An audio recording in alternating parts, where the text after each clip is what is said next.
Amen. Exodus chapter number 4, and we'll dismiss our children. Exodus chapter number 4. This is our anniversary Sunday, homecoming, 64th year. Great blessings that we've had in the past. We have a lot to be thankful for, but we even have more blessings promised to us going forward in the future. Our main priority is not to protect the past. We can't do a lot with that. We do reflect, we go back, we remember, but our main priority is to protect the future. And we have a lot in store because God still has more in store. While we're meeting over here, we have the Osmond family have been meeting over right next door in our 8th building, just to give you an update. And many have been praying for Brother Osmond's mom and dad, who have been coming, speak very little English, and they're burdened. We've been burdened about their salvation and just trying to communicate with them. And they've been using the Google Translator, sitting in service, sitting at the Bible fellowship, coming at 9:15, and just not picking it up quite a bit. I want to say, too, as I'm thinking, as going by, people have all kinds of excuses why they can't come to church, and they have a pretty good one. They have a hard time understanding. And Brother Osmond Jr. is trying to explain to his mom and dad, no, the preacher didn't say that. That's not his Google Translator. And I am confident I didn't say a lot of things that Google Translator was saying I said. Never even thought of those things. Brother Autry may have, but I've never said those things. And so it's been a challenge. And I reached out to a preacher friend out in New Mexico who pastors, Jesus Jacobo, and just said, would you mind, let's just do a Zoom meeting with them. And so we had set up this morning, and Jesus was going to speak with them at 10:15 by way of Zoom, and Brother LeBee got it set up. Well, Brother Osmond said, we've got some more family that were coming in. We didn't know they would be here. They're coming in at 10:30. Could they come? I said, sure. I said, Jesus is just burdened to give the gospel. And I remember preaching out there years ago in New Mexico, and preaching in the English church where they were, and then the Spanish ministry, and then they've launched and have their own Spanish ministry and they're on their second building. It's just great to see what God's doing. But I said, Jesus, can you just give them the gospel? And he said, yeah, I can give the gospel. And that's what they just did. And right as they were singing the last thank you, Brother Osmond texted and said 6 of them got saved this morning. And so that's great. I'm thankful for that. All right, you got some more need to be saved here this morning, so let's get after it, all right? Exodus chapter number 4. And look at the end of the chapter here. I'm thinking in terms of what God did in the revival meeting this week, and in terms of what we're here about this morning with respect to the anniversary and going forward. And if you remember Exodus 1, 2, 3, and 4, we're here at the beginning stages of God at work in delivering His people. They've been slaves for a long time. And God's been working in a man, his name is Moses, in his life and getting him ready. There's a lot of times a desire you may have for God to use you, and just know before you ever had the desire for God to use you, He had a desire long before to use you. And God wanted to use Moses long before Exodus chapter 3 and 4, but it took God working out of Moses. He had to get Moses out of Moses in order for God to get in and be able to work in his life. We heard a lot about that in terms of Jacob this past week. And finally, things are coming together here in the end of Exodus, in chapter number 4 and verse number 28. And let's go ahead and stand, if you're able to do so, and let's look at this end here. And Moses told Aaron, there's his brother, that's his brother, they're coming to partner together. And Moses told Aaron all the words of the Lord who had sent him, and all the signs which he had commanded him. And Moses and Aaron went and gathered together all the elders of the children of Israel. And Aaron spake all the words which the Lord had spoken unto Moses, and did the signs in the sight of the people. And the people believed. And when they heard that the Lord had visited the children of Israel, and that he had looked upon their affliction, then they bowed their heads and worshiped. That's the recipe for a good meeting right there. And so they heard what God has to say, what God's thinking, what God's going to do. They saw some of the signs and the miracles. They saw some of these things here in their midst. And the Bible says, and the people believed. And when they heard that the Lord had visited the children of Israel, the Lord, He's heard our cry. The Lord is moving in on the scene. What else can you do but bow your head and worship? We've been told of a lot of things this past week in the revival meeting of what God's going to do. And the right response to God meeting with us is to worship. Good meeting. That's the way a revival meeting should look. That's the way church should look. Chapter 5, verse 1. And afterward, Moses and Aaron went in and lived happily ever after. And afterward, Moses and Aaron went in and told Pharaoh, Thus saith the Lord God of Israel, Let my people go, that they may hold a feast unto me in the wilderness. And Pharaoh said, Who is the Lord, that I should obey his voice to let Israel go? I know not the Lord, neither will I let Israel go. Good revival meeting. Good conclusion to God stepping into the scene and God hearing our cry. They bowed their head, they worshiped, they sang the song, Thank You. But it didn't read too well the next day. Pharaoh's not cooperating. Pharaoh said, I don't know who you're singing about. I don't know who you're bowing to. You're a bunch of slaves. I don't answer to any man, and I'm not answering to some God that I don't know. I'm not listening to him, and you're going nowhere. Well, what a revival meeting. That didn't go over so well. That's why in evangelism, one of the reasons why I said, boy, I had it really easy in evangelism. We just saw the good stuff. We just saw the end of chapter 4, worshiping and thanking God. We just gave truth. People responded to it. That's great. I was never around for the afterward. But there is an afterward. And it doesn't look too good. Here's the title of the message. Cheer up. It's going to get worse.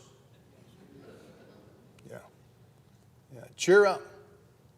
It's going to get worse. Happy 64th anniversary. Thank you. Please be seated.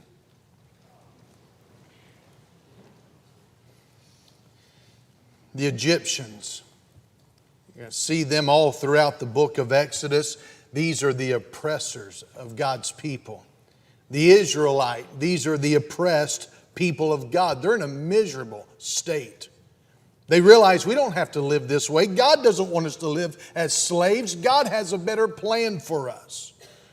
Moses, he's the man that God has used to lead his people. God always works through a man. God always works through individuals. God doesn't need us, but thankfully He uses us. We're told He used a boy whose name we've never been given, who just had his lunch of 5 loaves and 2 fishes, and that's all God needed. And God didn't even need that, but He took that, which shows God wants to use His people. And then we see Pharaoh. Pharaoh's not his name, it's his title. was the greatest man on the planet, power and authority, and he was the obstacle that was hindering the people of God. And this is a great revival meeting. We see a great conclusion. The message was delivered. What was the message? You don't have to live as slaves. God never intended for you to be in bondage. Sin is pleasurable for a season, but after that there's heartache and regret, because where lust hath conceived, it bringeth forth sin. When sin is finished, it always results in separation from God. I was teaching in the school this past week of the sin in the garden. God promised, you eat that fruit of the tree, you're going to die. I asked the kids, did they die immediately? They said no. I said yes. They died immediately in separation from God. They died physically sometime later, but immediately there's separation from God. Whether you feel it, whether you sense it is not the issue. Knowing that God says it's true is the issue. But then this spiritual party at the end of chapter 4 has a whole nother twist in chapter 5 and verse 1 and afterward. In 1861, we find the first land battle of the Civil War. It was fought just 30 miles from Washington, and the South, the Southerners, referred to the battle as the Battle of Manassas. And it was also nicknamed the Picnic Battle, because many believed that this was only going to be a 90-day war. And so they went to watch this battle, and many dressed up, took picnic to watch the battle take place. Men and women, even children, came to witness the predicted Union victory. But it wasn't a picnic as it ended. Although the Union Army performed well that morning, by around 4:15 they became frightened and they fled. Near the battlefield, there was a group of senators. They were eating, distributing sandwiches when retreating stampede of soldiers and horses and wagons disrupted their lunch. And after the battle, these distraught senators had to go back to Washington to deliver as an eyewitness to the stunned President Lincoln the Union Army's defeat at the Battle of Manassas. What happened? Well, they realized this is going to be more than a 90-day battle. What happened? Well, the Northern Army's greatest mistake was that they underestimated the resistance of their opponent. Resistance. Resistance is defined as the refusal to accept or comply with something.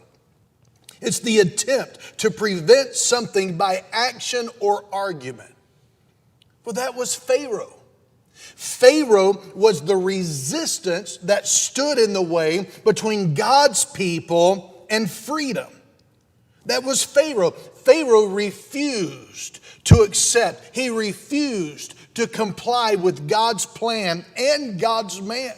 And every attempt that you're going to find for several chapters, if you were to read this, you're going to find that Pharaoh, he may comply here and he may concede here, but ultimately he is a man that is constantly reverting back to resisting God. Now, here's the picture. What was it that they heard in their revival meeting at the end of chapter 4? Well, they heard that God, their cries have not gone unnoticed by God. God has heard their cry. God has stepped into the situation. And they're to go on a 3-day journey into the wilderness to worship God. Well, that sounds easy, except they're slaves. And there's a Pharaoh who has all authority and power upon planet Earth. He was their obstacle. He was their resistance. He was the resistance to disrupt their worship with God. Listen, if you're ever going to experience freedom from bondage, if you're ever going to shake the stronghold of sin that is taking the life of God out of you, You're going to have to get victory in your personal walk with God and in your worship before God. You must, however, never overlook the fact that God, while He's for you, there is an enemy that is against you. And He'll do everything He can to resist any attempt you make to worship God. So, what Moses had to constantly be reminded of, and the people of God were having to learn, is that resistance and opposition is waiting for you. Resistance and opposition is waiting for you. Resistance is definite. Job chapter 14 and verse 1 says that man that is born of trouble, is born of a woman is a few days and full of trouble. You don't have to be many days in this life before you experience trouble. Jesus said, John 16:33, in the world ye shall have tribulation, but be of good cheer. I have overcome the world. But He said, you will have tribulation. Peter said in 1 Peter 5:8, be sober, be vigilant, because your adversary, the devil, as a roaring lion, walketh about, seeking whom he may devour. We are being told over and over and over again, there is resistance, there is opposition. Don't think if you're struggling, you're the only one struggling. There's no lone ranger when it comes to struggle. We all have a Pharaoh lurking and longing to destroy. We all have an opposition by Satan that is looking to trip us up. What is he ultimately trying to cripple? Your worship, your relationship with God. That's why we have the tract, 3 things that everyone needs. The first one is a personal relationship with God. That's why people struggle when it comes to church. I want to go to this church. I want to go to that church. I want this flavor. Like they're ordering scoops of ice cream on a cone. The reason why they don't know what kind of church relationship to have is because they're not settled on their own personal relationship with God. Why? Because from the very beginning, that's what the resistance by Satan has been designed to attack in. He started in the garden. Satan doesn't care if you're religious. Satan is the one who brought up God to Adam and Eve. Satan is not going to, if you're accustomed to some form of religion, Satan is going to say, have at it, do more of it. All he's doing, however, is crippling your relationship with God so that you call the shots and not God. He doesn't mind you being religious. In fact, he will encourage, he will convict you if you're not religious enough. Because he knows that he can, just as he did with Eve, his subtlety, getting the woman to help think with me, Eve. You know God. You know God would want you to do this. You know God would want you to be happy. You know that God knows that if you did this, you'd have the time of your life. What was Satan doing? He was still resisting her. He was resisting God. He was the resistance to keep her from experiencing God. Did she get what she wanted? Sure, but she lost what she had. That's right. Yeah. You've got to know that resistance is definite. But you also have to understand this. While resistance is definite, it's designed by Satan to destroy you. It's also allowed by God to develop you. It was never God's will for Adam and Eve to sin. But God sure did know how to use Satan.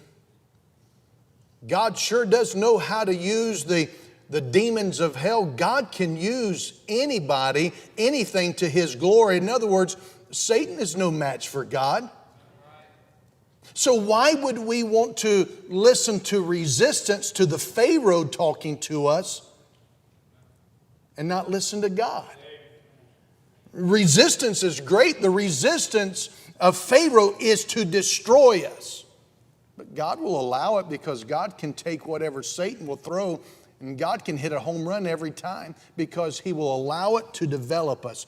So what is it we need to do? If we're going to take the revival that took place at the end of chapter 4 and go forward with God and not be a statistic and go forward with God and experience freedom and liberation, then we're going to need to identify where is the opposition coming from. Where is our resistance? In chapter 5 and verse 1, notice what it says. And afterward, Moses and Aaron went in and told, what's the word?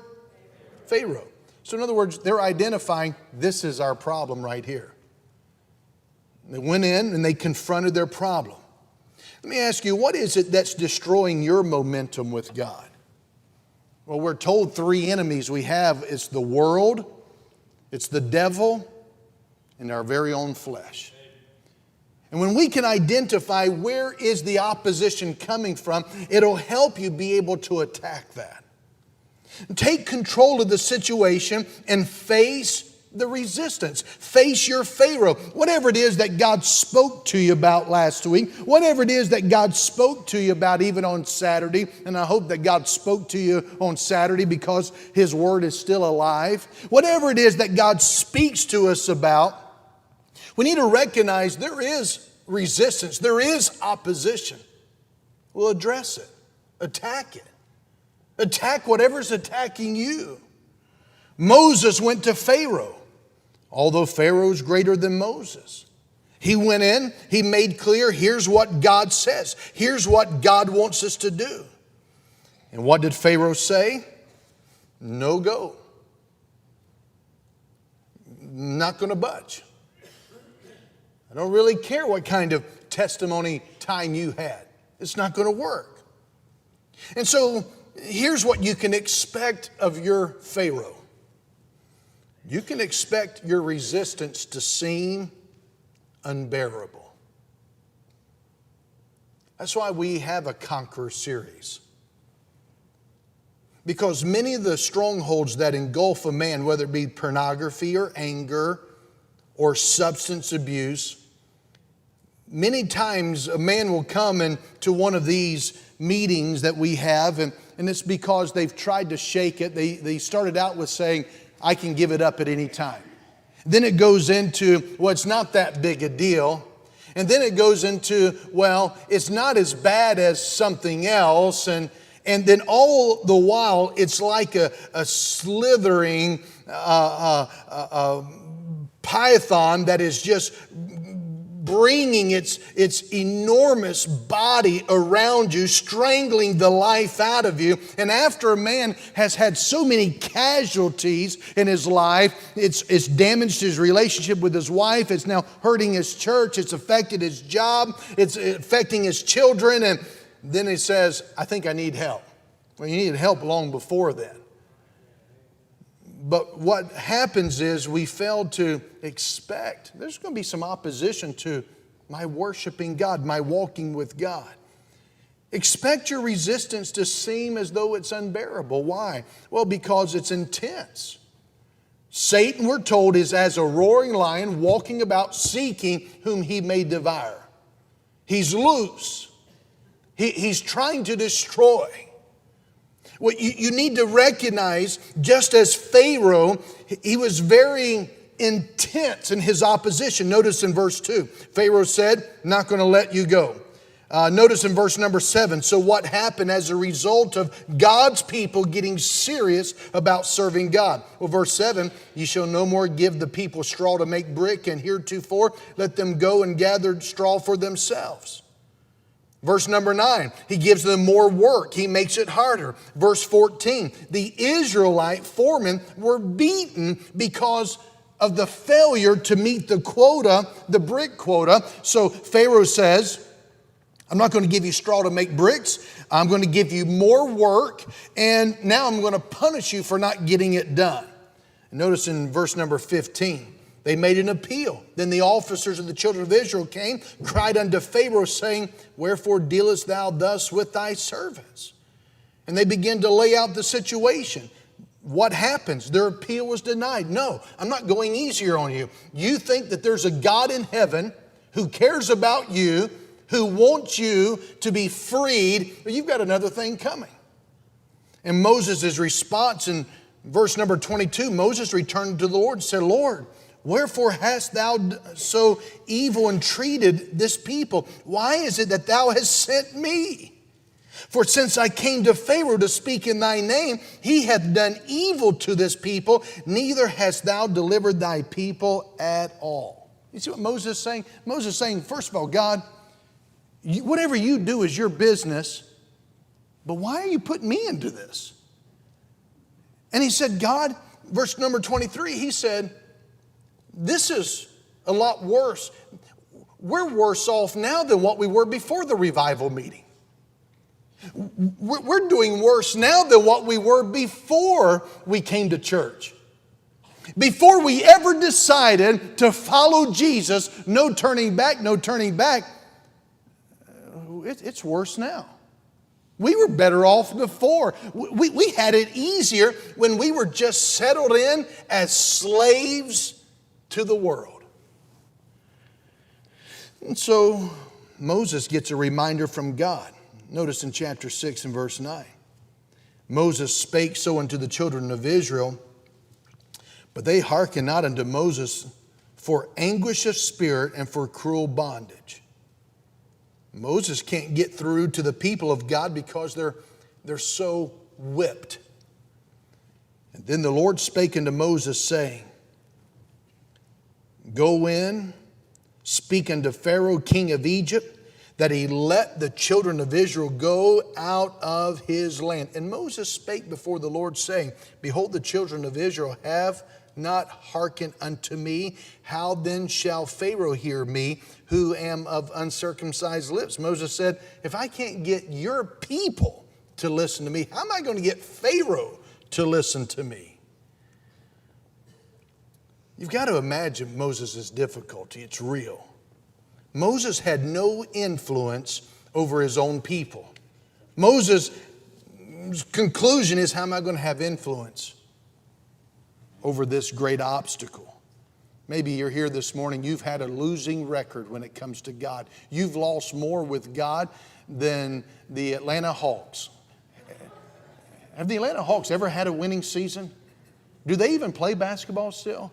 I mean, you may feel like the Atlanta Hawks of Christianity, just you've constantly lost. You're always losing. You're not able to make it. And you can conclude, if I'm not winning in my own life, how am I going to have influence in my family? How am I going to have influence with my coworkers? How am I going to have influence if I can't even win in my own life? And so God's honest with Moses. Go over to chapter number 7. Notice in chapter 7 and verse 4. God's being honest with him. Moses, Pharaoh shall not hearken unto you, that I may lay my hand upon Egypt and bring forth mine armies and my people, the children of Israel, out of the land of Egypt by great judgments. And the Egyptians shall know that I am the Lord when I stretch forth my hand upon Egypt and bring out the children of Israel from among them. And see, God is saying, Moses, I know what's happening. And God responds in verse number 9 of chapter 7, when Pharaoh shall speak unto you, saying, show a miracle for you. Then thou shalt say unto Aaron, take thy rod, cast it before Moses, and it shall become a serpent. See, God has an answer for the resistance. Well, in verse 14, and the Lord said unto Moses, Pharaoh's heart is hardened, he refuseth to let the people go. You find that not everyone complies and responds favorably to God working. So, verse number 19, God has something to say about the resistance again. In verse number 19, you find the first miracle, the first plague. And that was the plague of blood. And if you look at verse 22, you would find, well, it seems to backfire. No one responds. And Pharaoh doesn't respond favorably. There's no giving in at this point. So what happens in chapter number 8 and verse 5? You have a second plague, the frogs. What is that? That's more of God. More resistance, there's still more of God. In chapter 8 verse 16, you have the third plague. This is the worst one of all. Gnats. I just think that has got to be, I still think we're under that judgment still. Gnats showing up. I'd take flies any day over gnats, but that was part of the judgment, part of God working. Verse number 19 of chapter 8, resistance still, opposition. Chapter 8 verse 20, the fourth plague, flies. Chapter 8 verse 27, this is not about us. God is saying, this is not about the people of God only. This is about what God has told His people to do. This is about God. In chapter 8, verse 32, it still doesn't work. Resistance again, it gets even harder. So chapter 9, God works some more. In verse number 6 of chapter 9, you have the fifth plague. Chapter 9, verse 10, you have the sixth plague. Chapter 9, verse 23, the seventh plague. You move into chapter 10, verse 1. It's interesting. God says, it's really bad still. God is saying, I know what's happening. It's bad. Chapter 10 and verse 12, the eighth plague. Chapter 10 and verse 20, doesn't seem to work. Chapter 10, verse 21, the ninth plague. What happens to that? Chapter 10, verse 27, still resistance. Chapter 11, verses 4 through 10, you have that 10th and final curse against Pharaoh and Egypt, which would be the plague of the firstborn. And see, God was here responding to every resistance against His plan. I think about Winston Churchill when London was bombed. Almost every building was bombed, and the scene was very bleak. England was on the brink of disaster, and the people endured months of daily air raids, and many of the city's children had been sent to live with families in the countryside, even strangers that would take in these children because England was losing any optimism that there would be anything left to salvage, and fear filled the hearts of the people, and it would have overcome them except for two things: their will and their faith. And it was in that context that Winston Churchill stirred the wavering of the people of England when he said, never give in, never give in, never, never, never, and nothing great or small, large or petty, never give in except to convictions of honor and good sense. In 1942, in that same context, Churchill said, now this is not the end. It's not even the beginning of the end. And eventually the British people and their allies went on to win the Second World War. Listen, I see God's people facing the same kind of thought. We're not going to make it. Every time God does something, Pharaoh hunkers down even more. It gets harder. And that's been the case for the last 6,000 years. As people have concluded, I don't know if it's worth it to follow Jesus. Well, who have you been listening to? Pharaoh? The world? The devil? Your flesh? Expect resistance. Expect it not only because of its intensity, but because of the duration. Because of the duration. There we go. Young ladies, make sure you get right back there and have a seat. Don't mind you getting up. If you get up, you got to stay in the back, okay? But let's try not to move and stay put. The duration. A lot of times people think, I can conquer this in a moment. I can conquer this in a little while. Do you know that these 10 plagues didn't take place in a week? They didn't take place in 10 days. Many commentators believe that they may have gone on for a year. And here's the other thing. Not only did it go on for an agonizingly long period of time, but God's people were never told 10 plagues and it'll be over. So they couldn't say 1 down, 9 to go, 2 down, 8 to go, 3 down, 7 to go. They were never told a time frame. See, just because you don't see a way doesn't mean that there's not a way. But God doesn't work according to your time frame. You will encounter resistance if you decide to follow God. For that reason, many have concluded, I will just not offer myself to God. I will just not follow God, because if I don't follow God, then maybe I'm not going to face resistance. No, you will just be overcome a lot sooner.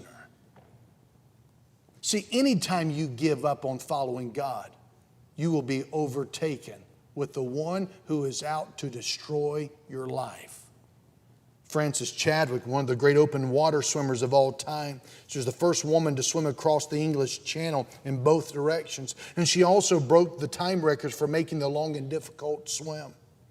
She set out to cover 26 miles from Catalina Island one day to the coast of California. But after Chadwick had been swimming for about 15 hours, she was surrounded by a thick fog. She began to struggle.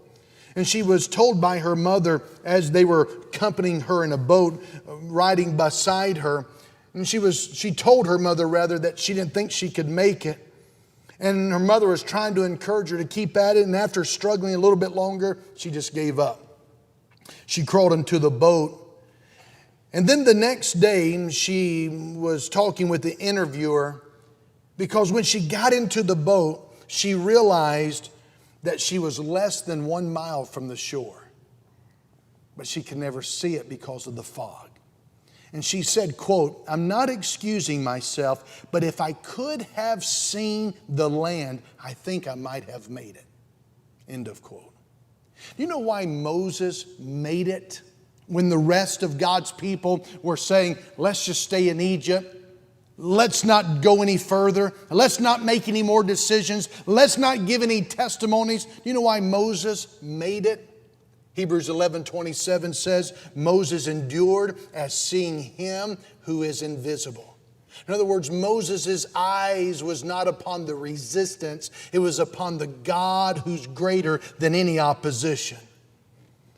And so how are you going to make it? Well, you've got to deal with your resistance. How? Well, go back to chapter number 6. How was it that God dealt with Moses? What did Moses see? Moses had less than what you and I have. But what was it that Moses discovered? Well, he discovered that God is always stronger than Pharaoh. God is always stronger than Pharaoh. Notice in chapter 6 and verse 1, then the Lord said unto Moses, now shalt thou see what I will do to Pharaoh. For with a strong hand shall he let them go, and with a strong hand shall he drive them out of his land. After all, it's just Pharaoh. He's only Pharaoh. He's only a power and an influence by Satan. Oh, he's much more powerful than Moses, much more powerful than the nation of Israel, but he's not as powerful as God. And we find in verse number 2, notice what God says. God spake unto Moses and said unto him, I am the Lord. I am Yahweh. I am appears 4 times in verses 2 through 8. I am, meaning God is saying, Moses, whatever it is you're facing, whatever it is you're going through, I am everything you need. I am everything you need me to be. I am. He says, my name is I am. If you live in the past, it will be very hard, for God does not say, I was. He says, I am. My name is not I was, it's I am. If you're trying to live only in the future, it will be very hard, because God does not say that his name is I will be. He says it's I am. present tense. Listen, too many are living in the past, the good old days, while you're missing God today in the present tense. And too many are living in the future of what can be, but you're missing the great I am in the present tense. And God tells Moses in verse 6, in chapter 6, verse 6, wherefore say unto the children of Israel, after 4 times telling him, I am, he says, say unto the children of Israel, I am the Lord, and I will bring you out from under the burdens of the Egyptians, and I will rid you out of their bondage, and I will redeem you with a stretched out arm and with great judgment, and I will take you to me for a people, and I will be to you a God, and ye shall know that I am the Lord your God, which bringeth you out from under the burdens of the Egyptians, and I will bring you unto the land concerning the which I did swear to give it to Abraham, to Isaac, and to Jacob, and I will give it you for an inheritance. I am the Lord. Oh, he gives a lot of future prospect and blessing, but he's telling God's people, he's telling Moses, you can only bank on all things work together for good. You can only bank on the future being bright when you are living today in the presence and reality of the great I am. 7 times in those 3 verses, God says, I will keep my promise. I will come through, but you will not see God come through until today you take advantage of a personal relationship with God. So how do you deal with your resistance? You've got to remember God is stronger than the world, the flesh, and the devil.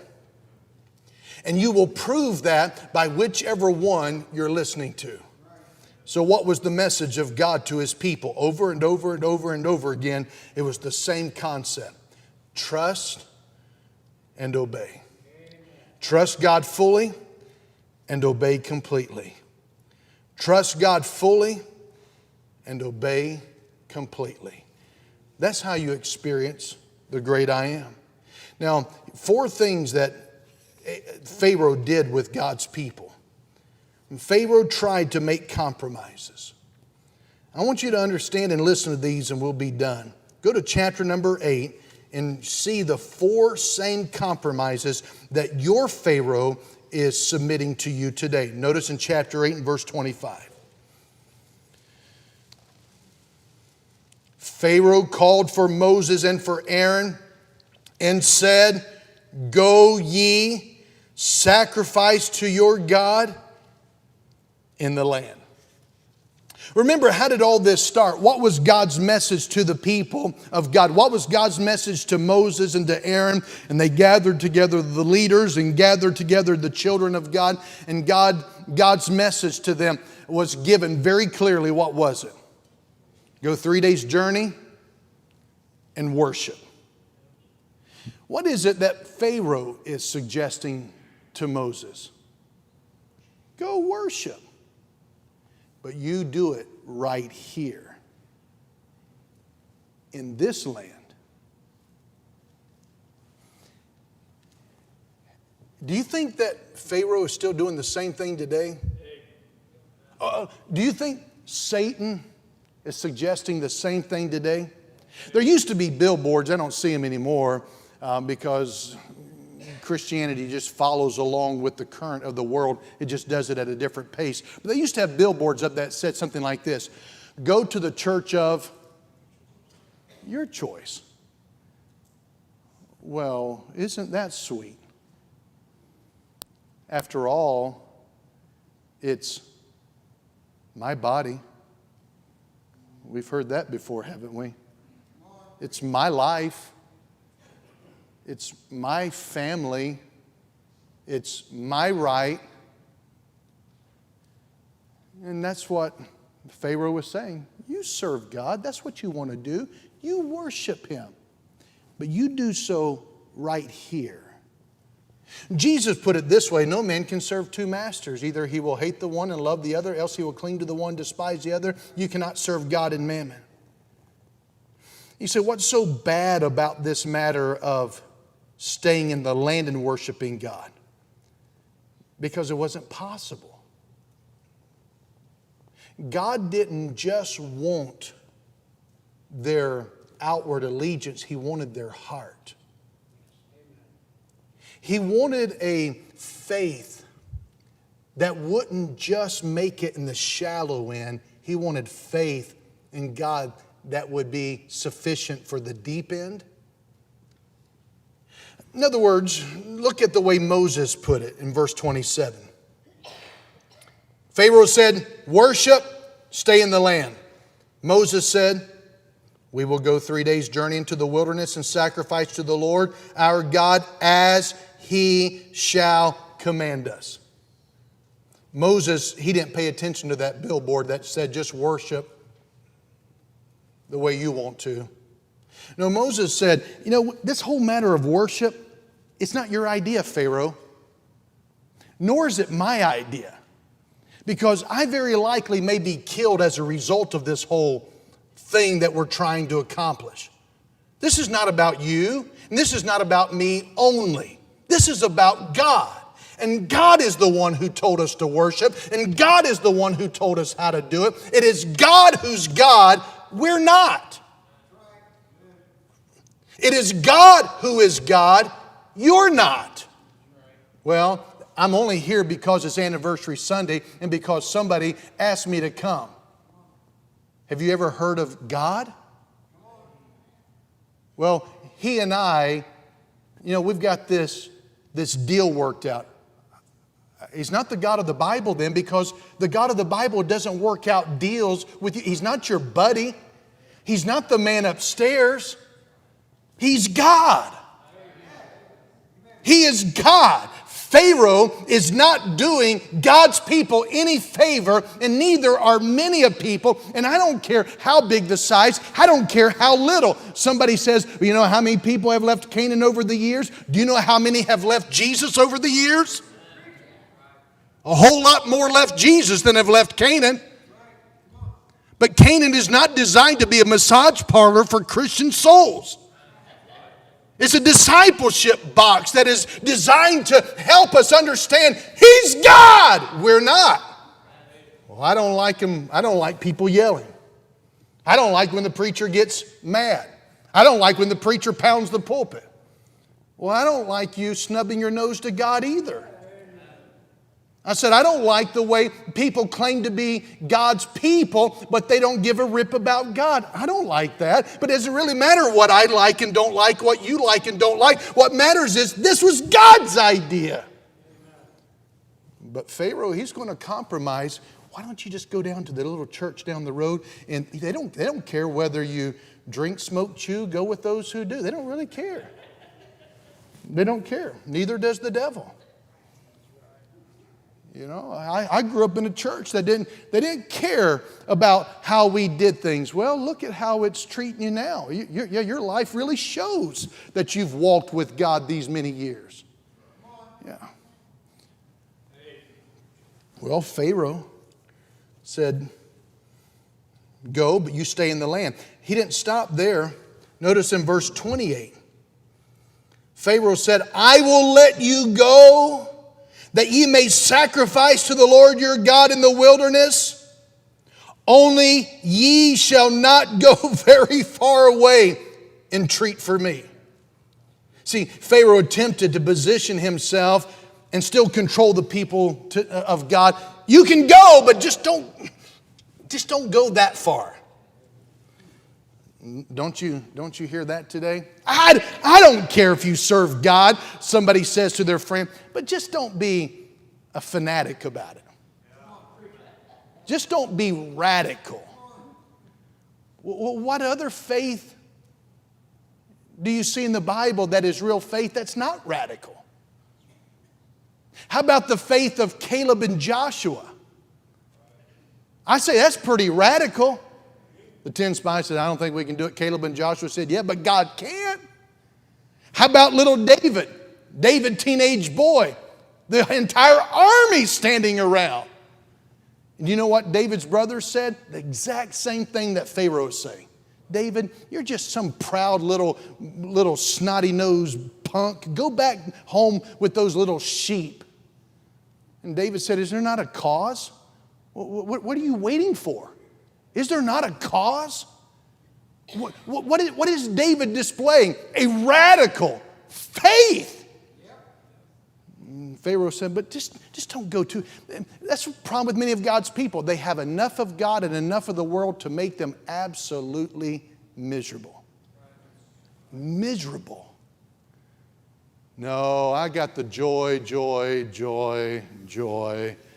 It's deep down in my heart. Where? Yeah, it's down there. You know, I've been naive enough to where I think, well, this person, they're a member, so they ought to want God to try to help them. I've tried. Listen, I'm going to tell you, you're getting ready to fall into a pit, or you're getting ready to cross over a threshold that might make it more difficult for you. So I'm just going to let you know, here's the blind spot you may have, but I'm letting you know this is dangerous territory for you to be in. Oh, okay. Okay. And then I get an entire family mad at me. Am I your enemy because I'm telling you the truth? Do you not want to know when you're getting into the danger zone? Paul said in Ephesians 4, his concern for the church was that they would get to the point of being past feeling. They get numb to the things of God. They get numb. They don't even know anymore that they're hurting themselves. They can't even feel it.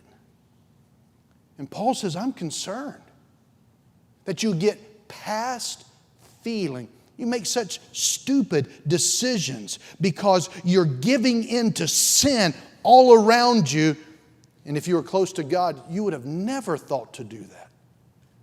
But what you've done is you've tried to stay close enough, but far enough away, just so you can be miserable. Well, you know, I still read my Bible. Yeah, but none of us know it. None of us know it as well as Satan does. James 2, the devils pray. The devils believe, it says. So don't pat yourself on the back just because I read a little verse here and a fortune cookie quote here and think, well, we're doing pretty good. When you've gotten past feeling. Well, Pharaoh didn't stop there. Pharaoh said, all right, that's not going to fly. Look at chapter number 10. Go over to chapter 10, verse 8. And Moses and Aaron were brought again unto Pharaoh, and Pharaoh said unto them, go serve the Lord your God. But who are they that shall go? Moses said, we will go with our young and with our old and with our sons and with our daughters, with our flocks and with our herds will we go, for we must hold a feast unto the Lord. In verse 10, and he said unto them, let the Lord be so with you, and I will let you go, and your little ones. Look to it, for evil is before you. Not so. Go now ye that are men, and serve the Lord, for that ye did desire. And they were driven out from Pharaoh's presence. You see what he's saying? He is saying to them, all right, you want your men to go worship? Go ahead. But your little ones, they stay here. You leave your children here. Release the males, but keep the women and the children. And God had some things to say to that, sent more plagues. Don't forget, fathers, Ephesians 6 and verse 4, you're to bring up your children in the nurture and admonition of the Lord. A lot of people today will say something like this, that, you know, you can't cram the Bible down your children's throat. But you have no problem cramming every other thing that you want to do down their throat. Or you cram God down their throat and they're going to hate it. Do you think that maybe if you're insistent upon them taking baths and showers that they may hate taking baths and showers? But most conclude they're going to do it anyway. Whether my kids hate it or love it, it's not the issue. The issue is it's pretty important. They hate brushing their teeth. Well, that must be because you crammed it down their throat. And maybe some parents did because you didn't know where their teeth stopped, and so you crammed a little bit too much. That's possible. But why are we not consistent with that? I'll tell you why we get cute with don't cram it down their throat. Is because you really don't really want to say yes to Jesus yourself. And so just as many a mom has lived vicariously through her children, you see moms looking like they missed out on the beauty pageants. And so force it upon their kids. Parents who didn't have a good prom themselves, they're going to relive it through their kids. And because you're resisting God yourself, I don't really want to force it on my kids. No, but Satan is adamant. He will force it. He will force my way, my way, my way upon your kids. And so God says, I give them to you in little packages so you could bring them. Bring them. Lead them. Don't just tell them where to go. Lead them. You're not perfect, neither am I. Bring them. Lead them. Pharaoh had one more, and we're done. Look at chapter 10 and verse 24.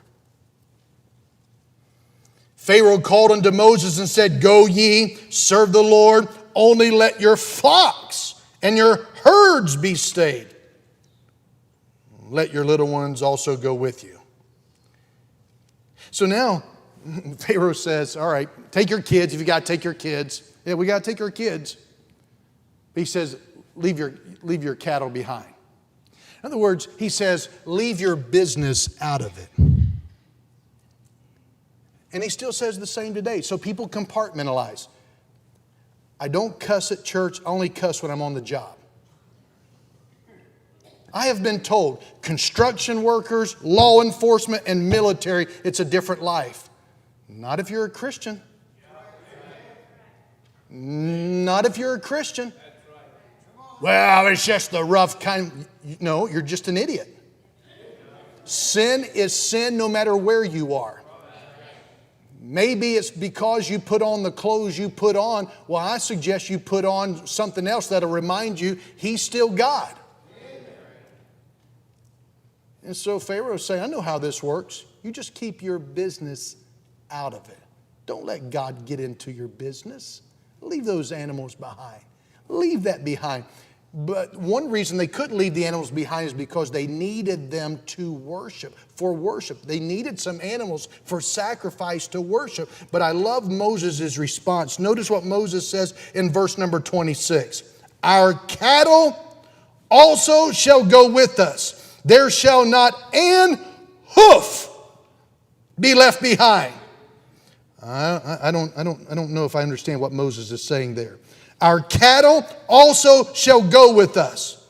There shall not an hoof be left behind. For thereof must we take to serve the Lord our God, and we know not with what we must serve the Lord until we come thither. You know what Moses is saying? Pharaoh, you don't get it. You're not God.